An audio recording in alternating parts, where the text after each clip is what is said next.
কিভাবে মিলবে সমীকরণ? বাংলায় এসআইআর নিয়ে রাজনৈতিক বিরোধিতা চরমে পৌঁছতে পারে, কারণ বিহারে বিরোধীরা এসআইআর এর বিরোধিতা করলেও বাংলায় কিন্তু রাজ্যের শাসক দলই এই এসআইআর এর বিরোধিতা করছে। রাজ্য প্রশাসনের সহযোগিতা ছাড়া কমিশনের তরফে এই এসআইআর এর কাজ সুষ্ঠুভাবে সম্পন্ন করা প্রায় এক প্রকার অসম্ভব।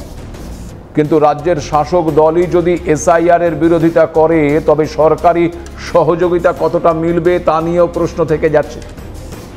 একদিকে যেমন সেটাও কমিশনের কাছে একটি চাপের বিষয়, অন্যদিকে আবার সময়ের মধ্যে সব কাজ সঠিকভাবে শেষ না করতে পারলে ওই জাতীয় নির্বাচনের কাছে আবার জবাবদিহি করতে হবে রাজ্য নির্বাচন কমিশনের কর্তাদের। ফলে এখন উভয় চাপে রাজ্যের মুখ্য নির্বাচনী দপ্তরের আধিকারিকরা। ভোটার তালিকার নিবিড় সংশোধন করতে গেলে পর্যাপ্ত পরিমাণে কর্মীর প্রয়োজন, সেখানে ওই বিএলওদের একটা বড় ভূমিকা রয়েছে। ইতিমধ্যে বিএলওদের ট্রেনিং শুরু হলেও এখনও তা শেষ করা যায়নি। বলা ভালো যে পর্যাপ্ত পরিমাণ বিএলও কমিশনের হাতে নেই। এই অবস্থায় অভিজ্ঞ বিএলওদের দিয়ে নতুন বিএলওদের দ্রুত ট্রেনিং দেবার পরিকল্পনা করছে কমিশন। বিএলওদের দুটি ক্লাস্টারে ভাগ করারও নির্দেশ দিয়েছে জাতীয় নির্বাচন কমিশন।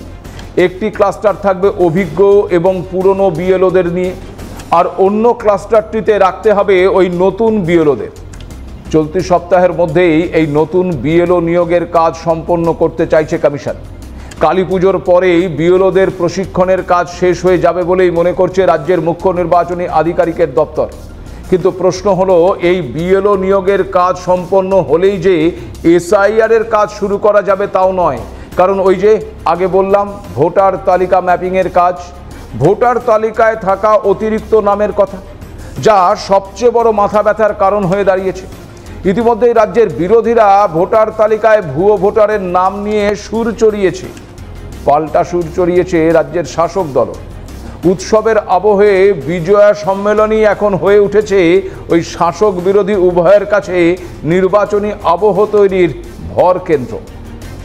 যে ২ পরগনা নিয়ে কমিশনের মাথা ব্যথা, সেই উত্তর ২৪ পরগনার বনগাঁর সাংসদ তথা কেন্দ্রীয় প্রতিমন্ত্রী শান্তনু ঠাকুর গাইঘাটায় একটি বিজয়া সম্মেলনের অনুষ্ঠানে জানিয়েছেন, এসআইআর ভোটার তালিকাকে স্বচ্ছ করবে এবং রোহিঙ্গা অনুপ্রবেশকারী এবং ভুয়ো ভোটারদের সরিয়ে দেবে।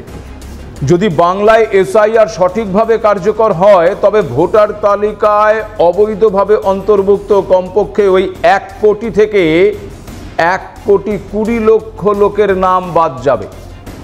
রোহিঙ্গা অনুপ্রবেশকারী এবং ভুয়ো ভোটাররা আর ভোট দিতে পারবেন না। এসআইআর কমপক্ষে ১ থেকে ১,২০,০০,০০০ মানুষ যারা অবৈধভাবে ভোটার হিসেবে পশ্চিমবঙ্গের মাটিতে আঁকড়ে ধরে বসে আছে, তারা কিন্তু বাদ যাবে। সেখানে রোহিঙ্গা মুসলিম, বাংলাদেশি মুসলিম, ভুতুরে ভোটার, এরা কিন্তু কোনোভাবেই পশ্চিমবঙ্গে আর ভোট দিতে পারবে না। স্বাভাবিকভাবেই কেন্দ্রীয় প্রতিমন্ত্রীর এই বক্তব্যের রাজনৈতিক প্রেক্ষাপটে বিতর্কের সৃষ্টি হয়েছে, আর যার ফলে চুপ করে বসে থাকেনি রাজ্যের শাসক দল। তৃণমূল কংগ্রেসের দাবি, এই পদক্ষেপের ফলে সবচেয়ে বেশি ক্ষতিগ্রস্ত হবে এবং সমস্যায় পড়বে ওই মতুয়া শরণার্থী সম্প্রদায়। এসআইআর এর কোনো নোটিফিকেশন আপনারা কি চোখে দেখেছেন? এসআইআর এর নোটিফিকেশন বিহারে যেমন হয়েছিল করলে কেন্দ্রীয় জাতীয় নির্বাচন কমিশনকে করতে হবে। মুখ্য নির্বাচনী আধিকারিক পশ্চিমবঙ্গে এসআইআর ঘোষণা করতে পারেন না। এই নিয়ে সুপ্রিম কোর্টে কেস চলছে। সুপ্রিম কোর্ট অনেক উত্তর চেয়েছে, সেইগুলোর আগে দিতে হবে উত্তর। এইভাবে এসআইআর ঘোষণা করা যায় না। যদিও এক্ষেত্রে আবার শান্তনু ঠাকুর জানিয়েছেন, যারা শরণার্থী তাদের বাংলাদেশে পাঠানো হবে না। নাগরিকত্ব পাওয়ার পর তারা আবার বৈধ ভোটার হতে পারবেন। আর এখানেই শাসক দল ওই এনআরসি আর সিএএ চালুর অভিযোগ জানিয়েছে। ফলে বোঝাই যাচ্ছে যে এসআইআর শুরুর আগেই রাজ্যে শাসক এবং বিরোধীর চাপানুতর শুরু হয়ে গেছে। যদিও এরই মধ্যে রাজ্যের মুখ্য নির্বাচনী আধিকারিক মনোজ কুমার আগরওয়াল সাফ জানিয়ে দিয়েছেন, পশ্চিমবঙ্গে বিশেষ নিবিড় সংশোধনের সময় কোনো বৈধ ভোটারের নাম ভোটার তালিকা থেকে বাদ দেওয়া হবে না। তবে এই প্রেক্ষিতে একটি বিষয় আপনাদেরকে জানিয়ে রাখি যে ওই রোহিঙ্গাদের নিয়ে রাজ্য মুখ্য নির্বাচনী আধিকারিকের দপ্তরে কোনো তথ্য নেই। মানে বাংলায় কোথায় কত রোহিঙ্গা বসবাস করছে, তাদের নাম ভোটার তালিকায় আছে কিনা সে বিষয়ে কোনো নির্দিষ্ট তথ্য ওই কমিশনের কাছে নেই। এক্ষেত্রে কিছুটা ওই অন্ধকারেই হাতড়াতে হচ্ছে কমিশনের আধিকারিকদের। যদিও ইতিমধ্যে 500-রও বেশি বাংলাদেশি নাগরিকের ভোটার তালিকা থেকে নাম বাদ দেবার আবেদন জমা পড়েছে ওই সিইও দপ্তরে। সে বিষয়গুলিও খতিয়ে দেখছে কমিশন। এই সব কিছু বিষয় মাথায় রেখে ওই উত্তর এবং দক্ষিণ 24 পরগনার ভোটার তালিকা ম্যাপিং সেরে সঠিকভাবে এসআইআর প্রক্রিয়া সম্পন্ন করাটা যে কমিশনের কাছে একটা বড় চ্যালেঞ্জ, সে বিষয়ে কোনো সন্দেহ নেই। তবে ইতিমধ্যেই আবার ঝাড়গ্রাম, পশ্চিম মেদিনীপুরের ম্যাপিং এবং আপলোডিংয়ের কাজও শেষ হয়ে গেছে।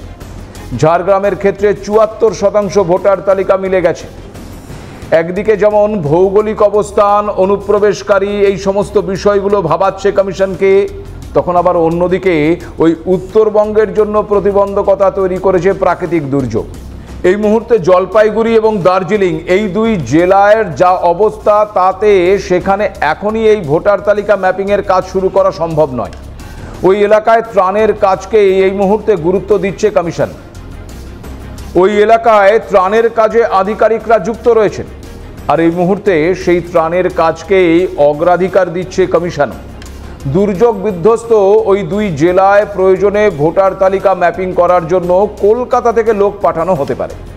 অর্থাৎ পুজোর আবহ শেষ হতেই বাংলায় এসআইআর-এর জন্য যে পুরো দমে ঝাঁপাতে চলেছে মুখ্য নির্বাচনী আধিকারিকের দপ্তর, তা বলার অপেক্ষা রাখে না। বিহারের মতো করে বাংলাতেও এসআইআর করার সম্ভাবনা প্রবল, কারণ আসন সংখ্যার নিরিখে দুই রাজ্যই অনেকটা কাছাকাছি রয়েছে।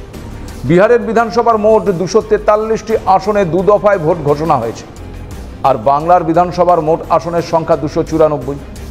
বিহারে চলতি বছরের 24শে জুলাই শুরু হয়েছিল এসআইআর, আর 25শে জুলাই পর্যন্ত নাম নথিভুক্তের কাজ হয়।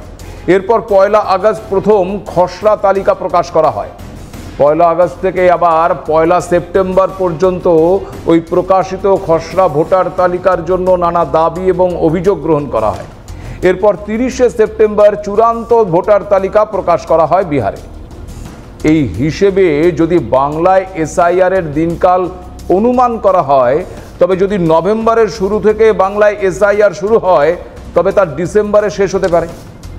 অনুমান করা যায় যে এমনটা হলে 1 জানুয়ারি প্রথম খসড়া তালিকা প্রকাশিত হতে পারে বাংলায়, এবং সেই খসড়া তালিকা সংশোধনের জন্য 1 ফেব্রুয়ারি পর্যন্ত সময় দেওয়া হতে পারে। আর ফেব্রুয়ারির শেষে বাংলায় চূড়ান্ত ভোটার তালিকা প্রকাশ করা হতে পারে বলেও অনুমান করা যেতে পারে। এক্ষেত্রে আপনারা জানেন যে নানা বাধা বিপত্তি, আদালত, মামলা পেরিয়ে বিহারে ওই এসআইআর সম্পন্ন হয়েছে, যার ফলে শেষ পর্যন্ত চূড়ান্ত ভোটার তালিকা থেকে বাদ পড়েছে 48 লক্ষ নাম। আর এখানেই প্রশ্ন হলো যে বাংলায় এই সংখ্যাটা কোথায় গিয়ে দাঁড়াবে? সত্যিই কি 1 কোটি ছাড়িয়ে যাবে? যদি সত্যিই এমনটা হয়, তবে কি বদলে যেতে পারে এই বাংলার ভোটের সমীকরণ?